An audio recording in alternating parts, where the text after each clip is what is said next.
So when you read a book, you escape from all the worries and stresses and spend a while exploring the domain of the writer's imagination. You switch off from the real world and go into an escapist world. Within instant, within the first page, you have been transported out from your stressful world into another world. Okay? And an active engagement of your imagination takes place.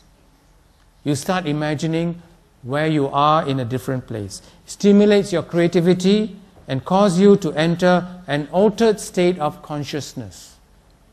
And the best thing is, when you come back to real life, you might have sorted out your problems. Because while you're doing that, your subconscious mind is figuring out how can I fix the issue that I have to fix. So when you come out to reality, your problems can be solved. Okay? So reading for adults, it allows us to enjoy the treasures of other cultures. Right? There's many hundreds of cultures that's open to us. The diversity of cultures. Read other cultures' literature. Appreciate our differences. Celebrate our similarities and differences. Okay? So reading is good for work. It's good for play. It's therapeutic for our heart, for our soul. It makes us calmer. It makes us more full. Makes us more wholesome. It's great for leisure, great for relaxation. So I asked the first female permanent secretary in Singapore, Miss Lim Soo Hoon. Okay? It's a big achievement, you know. And today, more than half of the permanent secretaries are women. So she's the first one. But after her, out of the 18 permanent secretaries, about 10 are women, in Singapore. So she says, fiction teases my emotions. Fiction opens my eyes to worlds I may not have the time or the ability to visualize on my own. Because you can't close a book and say, what will the future look like? Okay? What will Canada look like? What will space look like? When you read the fiction, straight away you are taken there. Okay? So it teases her emotions. So now I come to retirees. What can I say? Senior citizens have issues with health, mental degeneration, memory loss, dementia, Parkinson's disease, all kinds of illnesses will come in. And let me tell you that mental activity is the best delaying factor. If you can do games, reading, Sudoku, Scrabble, any kind of games, crossword puzzle, as long as you continue to exercise your mental faculty, you will delay the onset of dementia and Alzheimer's. Okay, I have a mother. She stays with me. She is currently 97 going on 98. Okay. And throughout her life, she has been reading. It's only in the last 5 years that she stopped reading. Okay? Even today, when I give her a book, she will use her finger to try to read the book. With her finger. She will try. And I'll sit with her and try to, like a child, go back and read letter by letter, word by word. Okay? And that's what keeps her going. So she has lost her long-term and short-term memory, but her mental faculties are still good. And I attribute it to the fact that she was an avid reader. Now, when grandparents sit with their grandchildren to read, what a wonderful communication bridge. Okay? It's creating a bond, a common bond between what the kid wants to know and what the grandparents want to teach. So here is an opportunity to teach values and character. Because now the grandmother and grandfather have been through a whole life of experiences. and they can sit with their child, with their grandchild, and while they are reading through the story, they can tell them other stories about the war, about genocide, about things that took place, about why it's important to be good, and so on and so forth, about truth and honesty. They can transmit a whole lot of values which they will not get otherwise, because today the parents are too busy to sit and talk to their children. Okay? Here's one that's just a little bit off color. A lot of people read in the restroom, in the toilet.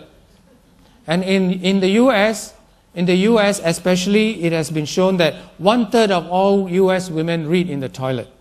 Okay, so when you're doing your business, apparently it helps with constipation. Yeah? So this is according to Patricia Raymond. So in fact, reading can be anywhere, right? So reading is to the mind what exercise is to the body. Reading is to the mind what exercise is to the body. So while you want to be physically fit, I want to walk up and down to be physically fit. At the same time, I want to be reading to keep my mind fit. Okay? Reading is a means of thinking with another person's mind. When you are reading what another person has gone through in his own mind. So you are reading what another person has been thinking of. So you are reading with another person's mind. You're thinking with another person's mind. So look, now you got two brains. Two minds are better than one. And if you read one more, you get three brains. So you're using other people's brains to solve your own problems. Okay? How would they solve the problem? And here you are. The solution is share with others. It forces you to stretch your own brain. Stretch your own brain. Now the mind is boundless. Okay? The mind is boundless. The mind is not restricted to your head. The mind is boundless. So you can connect with other people's minds very easily. Okay? So the greatest gift is a passion for reading. It is cheap. It consoles you. It distracts you. It excites you. It gives you a knowledge of the world, experience that you don't have. It's a moral illumination. So said Elizabeth Hardwick. Now, I have 15 minutes left. Let me run through some national strategies. We all know now reading has to be lifelong. How can we promote this? Okay, I'll just run through some possibilities. I think that every country should have a national reading council, an NGO, or government sponsored. An NGO to promote reading across all age groups and not just focus on the young. I think this NGO, if you have a national reading council, they should focus on seniors, working adults, professionals, teens, young people, throughout the whole life cycle. Should not stop at children, finish. Okay? The rest will take care of themselves. I don't agree with that. To make this successful, you need a patron who is very popular. Yeah? You need a patron who can mobilize resources, who has the influence. Now you can have a popular member of the royal family as your patron. And if you have such an esteemed patron, you can get many things done. Or you can have a well-known non-political persona, but someone who is very popular, who is respected and well-known, who can pick up the phone and get things done for you. So this patron is very important. The council should represent all segments of society, from rural, urban, schools, libraries, even young people. It should develop national strategies, garner resources, initiate activities across the whole nation.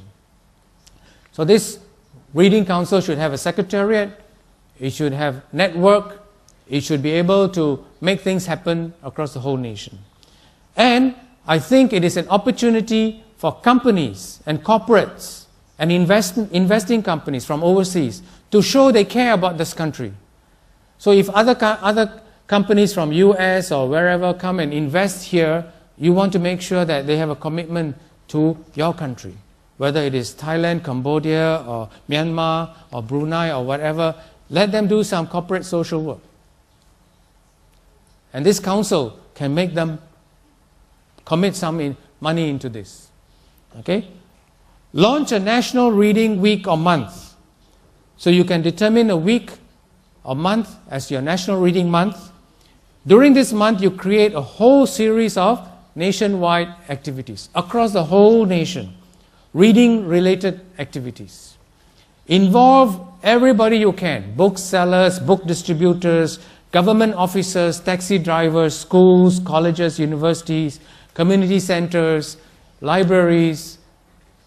As many people as you can get involved, interested in reading, hospitals, involve all of them.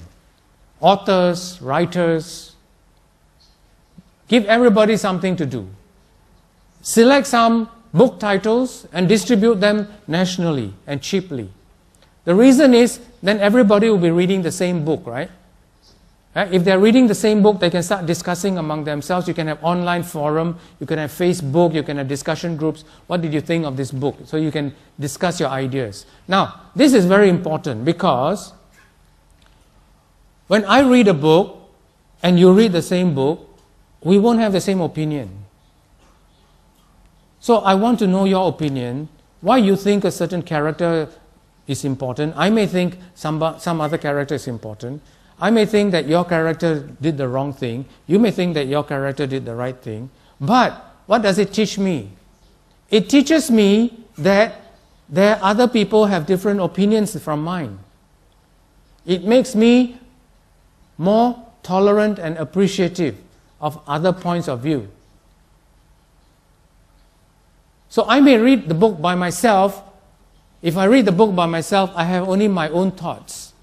But if I ask somebody else, what did you think of this character? What did you think of this story? What did you think of this writer? What did you think of this depiction? Then I find, hey, this is not the same as what I thought. How come it's not the same? Oh, you have a point of view. It's as valid as mine. So I appreciate that other people are entitled to that point of view. So it creates a spirit of tolerance. One important day in the world is 1st of March. It's World Book Day. And those of you who need activities and resources, you can go to this website, worldbookday.com. And a lot of materials are printable there. You can print bookmarks. You can print posters. You can print flyers from this website. Okay? All the resources you need to do World Book Day can be found there. So it has toolkits, it has samples, it has resources, and it's a good day to promote reading worldwide. Not only here, throughout the world. Not only in ASEAN. You can actually have ASEAN Book Day, right? As a start. No? Consult. So on this day, you can do many things. You can do exchange, book exchange, because many people have books that they have already read in their bookshelf, or school books which are done, which is not going to be used. So have a one-for-one exchange. I bring my book. Oh, you have a book which I have not read. Let's exchange. So you need a common place to do that exchange. And what's the best place to do that? Library. Okay? Or school. So you can have an exchange day. Or you can have spot the reader. So if somebody is reading in the train, yeah? Oh, here's a little souvenir. Good for you. Thank you for reading. But if they're all listening and watching video, you don't give them. Okay? But you want to promote reading, so you give them a bookmark, perhaps. So other suggestions, create common reading spaces. In every village, you may want to create a little place where books are available and they can come and read. Newspapers are available where they can come and read. Magazines might be available.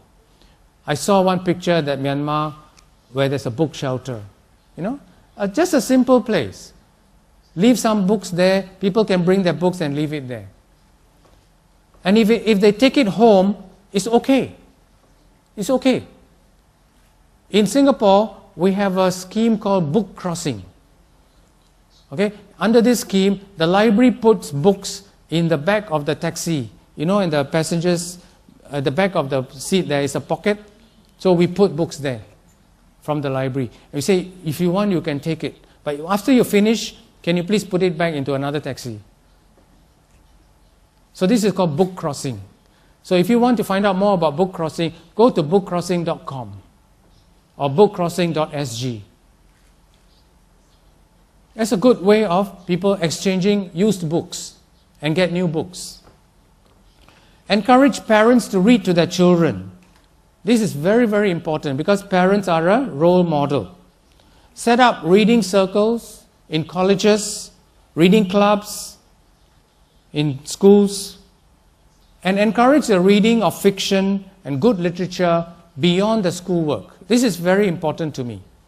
If you just read your geography, history, and science, and chemistry, and physics, it won't give you a broader view of the world. It's when you read good literature that you can have a humanistic education. Invite writers and authors to speak, to give workshops, to give seminars. How do they write? Where do they get their ideas from? What motivated them to write? When is the best time to write? Is it in the middle of the night? Is it after the kids have gone to sleep? Encourage short stories, compile them into a book, and give it out as local literature. So I see the role of libraries as three roles. The first role is to promote reading and literacy throughout the whole population and across all ages. I think you all will agree with me, right?